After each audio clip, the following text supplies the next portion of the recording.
Turning now to the offenses part of the Charter of Health Freedom. What we've done is we've made it very clear that if you violate those safety provisions of the Charter or of regulations made under the Charter, that you are liable for offenses. We've actually increased the penalties from those that exist currently in the Food and Drug Act, and we've increased them quite substantially. Now, the reason for that is we felt if we're going to create a balanced regulatory regime which protects our freedoms while at the same time protecting our safety, we wanted there to be a little more deterrent than currently exists. We might be criticized for that, but I just want to be clear that the rationale behind it was just to make sure that the Ministry of Wellness has a big stick to make sure that the industry complies with the safety regulations. Now, we've also put in there that when a court is sentencing somebody, be it a company or an individual, for violating the Act and the regulations, that the sentence cannot be used to take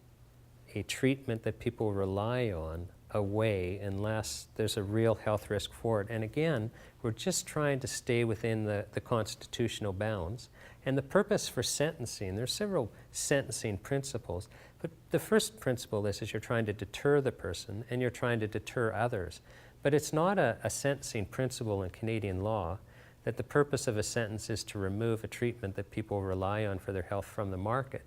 So we just wanted to make sure, if a court is sentencing somebody, let's say a single practitioner or a very small company, that may not survive a big fine that a much larger company could survive, that the court has to take that into account and try to structure the sentence in such a way that the sentencing principles are adhered to,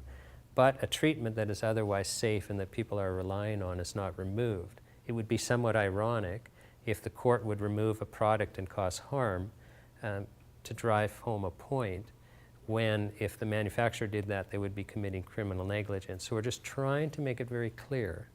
that the court in sentencing has to stay within those legal boundaries that the manufacturers and the regulatory body has to stay within.